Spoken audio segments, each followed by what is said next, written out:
المباراة في وقت صعيب وبينوا الإمكانيات تاعهم و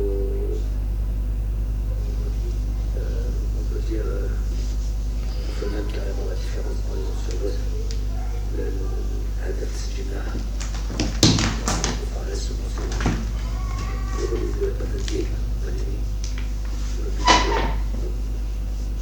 إيجابية اليوم وخاصة اليوم il faut passer à un moment historique parce que أول مرة بس أفغانستان منها مش حاجة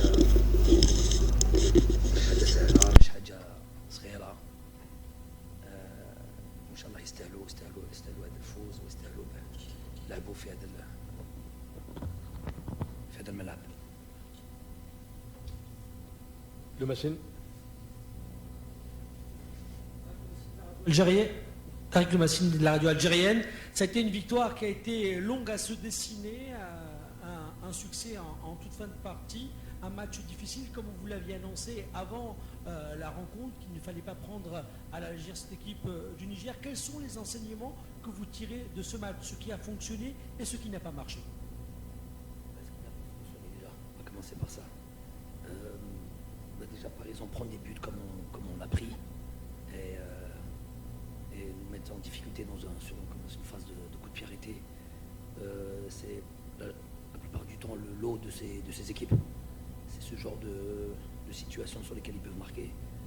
Ils n'ont pas on va dire, d'arguments offensifs qui peuvent réellement nous mettre en danger, si ce n'est les coups de pied arrêtés, que ce soit des corners, que ce soit des actions arrêtées comme coup franc et se jouer sur la profondeur, ou des transitions par exemple. Et là c'était par exemple un ballon dans la profondeur.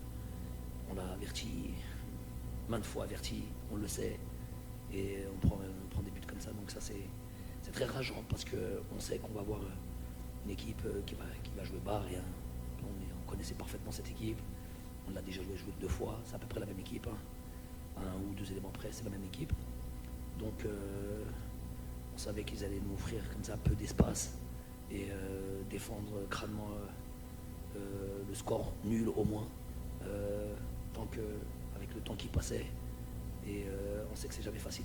Aucune équipe au monde c'est facile d'aller désorganiser comme ça un bloc bas. On n'a pas assez fait. Je trouve cette première mi-temps on n'a pas assez fait. Une possession de balle pour moi qui était assez stérile, pas assez avec des 3, 4, et c'est suffisant pour ne pas marquer, mais il y a un peu de déchets techniques. Pas tant que ça, la vérité, si on regarde bien, pas tant que ça. Le peu de fois où on rate un centre, droite, une dernière passe, on rate un truc, ça nous éloigne justement du score, de marquer des buts et tout ça. Donc ça a été, c'est des matchs comme ça, on en a eu, on va encore en avoir, c'est une certitude. Aujourd'hui par exemple, vous avez un Ghana, je sais pas, quart de finaliste, non, 8e de finale je pense, Coupe du Monde, qui passe son retour en tout cas je pense, le Ghana, dernière Coupe du Monde, et qui gagne 1-0 à domicile contre l'Angola, 96e minute. Donc ça c'est, maintenant on a toutes les dates FIFA, on a des matchs de ce genre, des scores de ce genre, les équipes sont toutes organisées, elles savent, et puis là c'est facile de s'organiser comme ça, être bas, défendre. Donc voilà, on a poussé, on est cru jusqu'au bout, il y a eu des changements de fait, des joueurs qui se sont impliqués, qui ont été décisifs. Donc voilà, c'est une très bonne chose pour eux et pour nous évidemment.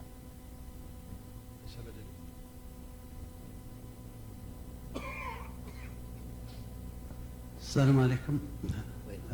كوتش عصام الدني من الإذاعة الوطنية القناة الأولى. هنيئا أولا على الفوز. سيد جمال بالماضي قبل هذه المقابلة كنت قلت عندما سئلت على اللاعبين الجدد طبعا تنتظر منهم هل تعطيهم الفرصة، وقلت أيضا بأنه ما تنسوش بأننا راح نريد أن نحسم أمور التأهل في هذين اللقاءين هنا وبتونس يوم الاثنين القادم. أعطيت الفرصة لأيت نوري ليريس في أول مقابلة رسمية ليه. صراحة هل كنت تنتظر المقابلة بهذا السيناريو وانت اللي اضطريت باش توظف كل أوراقك باش تفوز في المقابلة بشق الأنفس؟ صراحة هل كنت تنتظر هذا، وكيفاش تتوقع مقابلات يوم الاثنين القادم إن شاء الله؟ كما قلت في البداية تاع cette presse conférence يدخلوا vous entendez bien ouais. يدخلوا في dans des circonstances un peu plus simples هادو اللاعبين je voulais qu'ils vivent هذا أول مباراة بالفرحة بالفوز une belle performance de leur part donc j'imaginais un scénario de match un peu plus simple pour eux et les faire entrer dans d'autres conditions. Et je voulais pas les mettre en difficulté, j'aime pas ça. Une première sélection, c'est important que ça se passe bien. Donc, parce qu'on peut, sinon ça se passe mal, on peut le garder longtemps, ça peut nous affecter dans les prochaines sélections. Mais là, on les a fait rentrer dans un moment difficile pour faire évidemment la différence. Parce que شفنا في التمارين في هذو الايامات شفنا باللي صح عندهم امكانيات اللي يقدروا يلعبوا même dans des situations difficiles. Donc on n'a pas hésité, donc je suis très content pour eux. Un Badaldine qui a 18-19 ans, un Fares Chaibi qui a à peine 20 ans, là René Nouri qui a 21 ans, Amoura Ben Seouch était déjà à la mi-temps. Donc tout ça c'est des très bonnes choses. يستاهلوا d'avoir passé cette première sélection pour ces joueurs-là en gagnant. Pour Tunis. Donc un autre match, on est, je sais pas, mathématiques, j'ai pas encore calculé, mais ouais, je sais, quand même. Je sais qu'on a 9 points, je sais pas si c'est suffisant. Généralement, c'est suffisant pour se qualifier. Donc,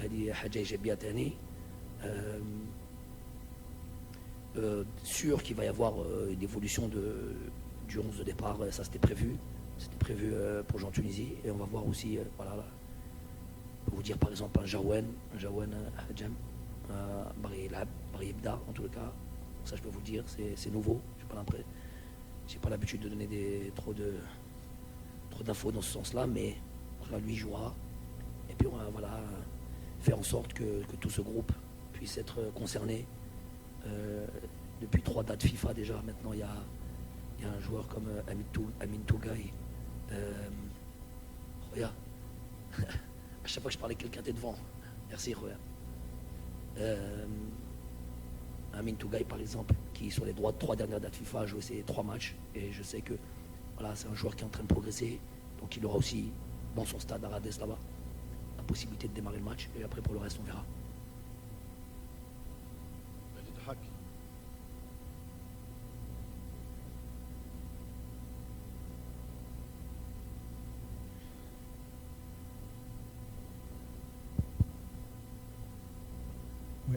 Vous avez parlé en première mi-temps de domination stérile, 3 changements à la mi-temps, notamment on a vu Amoura en deuxième pointe autour de Bounjah, et puis en fin de match, il y a même un Chaibi qui est rentré derrière au milieu, on attendait peut-être plus offensif, aux côtés de Nasser. Ce sont des nouvelles options, c'est ça qui a permis de monter un petit peu de rythme, ou c'est autre chose? Déjà, est-ce que vous savez par exemple Fares Chaibi, quelle position il joue? Ouais.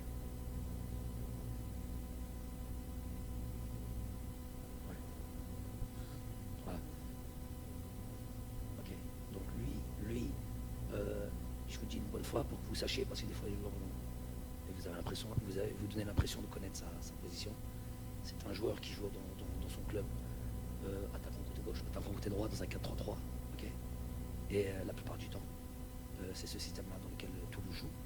Et souvent, sur les dernières demi-heures, il repasse dans une position, on va dire la Ismail, Nasser, position numéro 8, où il joue chez nous, et dans le cœur du jeu.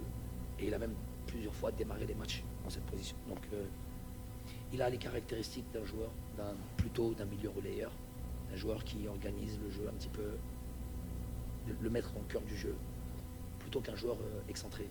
Donc ça c'est mon avis, j'ai eu des discussions par rapport à ça, c'est là où il est le plus à l'aise. Donc à partir du moment Donc il peut jouer tous ces postes-là. C'est bien ce joueur-là, sa polyvalence. Mais je pense que je le vois dans l'avenir jouer plutôt dans le cœur du jeu. Ça peut être sous un 4-2-3, plutôt numéro 10 par exemple. Là, sur ce match-là, on avait évidemment le contrôle du jeu, la possession de balle. Je n'avais pas besoin de 2-6. Donc j'ai plutôt mis un joueur comme Fares qui allait plutôt animer le jeu, Ismaël qui allait être plutôt dans un rôle plutôt défensif et plus en sécurité. Et rajouter encore un joueur offensif avec l'entrée de Badadine. Donc on avait Fares, Badadine, Riyad, Baghdad, Amoura, avec un Riyad qui montait beaucoup. Voilà, on a misé tout pour le tout pour essayer de ça a plutôt fonctionné puisque c'est Fares qui donne ce ballon pour Badadine qui donne à Riyad, qui donne un but, et puis on a vu un joueur.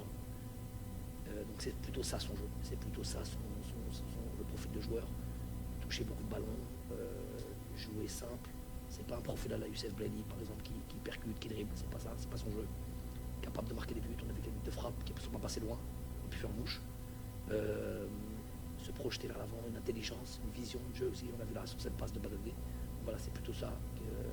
Très intéressant comme joueur, discipliné tactiquement. Donc avec le temps, il aura plus de temps de jeu et on verra un joueur qui sera d'un apport sûr dans l'avenir. السلام عليكم كوتش ياسين كاظم قناة الجزائر الدولية. كوتش شفنا اليوم بغداد منجح كان يعني قدم مباراة كبيرة، وبغداد اللي ما كانش يعني كاع في القائمة واستدعية في آخر لحظة. كيفاش تقيم اليوم الأداء تاعو؟ حبينا نعرفوا رايك فيما يخص الجناح آيت نوري اليوم اللي قدم مباراة كبيرة، راح يكون من دون شك حل كبير خاصة ويخلق منافسة مع رامي بن سبعاني. شكرا. قلتي في الأسئلة تاعك قلت كل شيء. بغداد اللي شفناه اليوم في هذه الفورمة سي جوستومون بالك باسكو صافي بالك واحد عام ما كانش في هذه المجموعة من المنتخب، وعلى بالنا باللي هو عنده الحب تاع المنتخب، ما عندناش شك فيها. وهدرتني على باغ اكزومبل ريان آيت نوري كان في بور موا اول مباراة très très très intéressante اليوم. Et on voit Rami Ben Semaini par exemple, les Tani نهضروا عليه, les Tran dans un rôle de défenseur central. Les Tani il nous a donné beaucoup de satisfaction. Pourquoi je dis ça? C'est que هادو اللاعبين, que ce soit Baghdad, que ce soit Rami par exemple, راهم يحسوا, et c'est normal, et c'est comme ça que ça doit se passer quand on a la possibilité. راهم يحسوا باللي كاين la concurrence, كاين منافسة, وهذه حاجة إيجابية للمنتخب. Une concurrence saine, c'est ce que j'ai toujours voulu. ولكن entre vouloir et pouvoir, il y a une différence. On a maintenant des joueurs qui sont capables de prétendre à une place de titulaire ou jouer plus. Donc ça, c'est une très très bonne chose, l'équipe nationale. Et on va voir ça de plus en plus de toute manière. Mais on va avoir besoin de tout le monde. Je suis content pour Baghdad, je suis content pour cette rentrée, parce qu'Ala Belli, il souffrait de ne pas être en sélection. Il faut qu'il apprenne aussi, il a appris certaines choses, Rami doit apprendre certaines choses aussi. Mais c'est des joueurs sur lesquels on va avoir besoin. On ne peut pas avoir que des joueurs de 19 ans ou de 20 ans. Là, je crois Baghdad a 31 ans, Rami il a 29 ans, il est très très très très bon joueur. Mais on sait que voilà, des fois il a des absences, il faut qu'il progresse. Mais c'est des joueurs très très importants pour l'équipe nationale. Quand on voit des joueurs comme dans certaines équipes nationales qui ont 38 ans, 39 ans, on a malheureusement l'habitude de casser nos joueurs quand ils dépassent la trentaine. De toute manière, moi je ne suis pas de cet avis-là.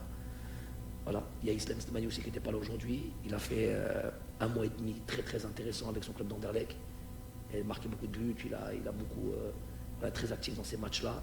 Donc voilà, il y a de la concurrence. Il y a Islam, il y a Baghdad, il y a Andy, il y a Amoura, c'est une bonne chose pour l'équipe nationale.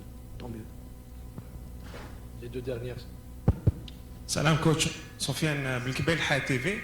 Tout d'abord, bravo pour le coaching. surtout les 3 changements à la mi-temps et la rentrée des jeunes par la fin qui ont donné un nouveau souffle. Ma question concerne Baghdad Bounjah qui a répondu de la meilleure manière aujourd'hui. Pensez-vous qu'on s'est privé de ce joueur dans des matchs importants lors des 2-3 dernières années? C'est pas 2-3 dernières années.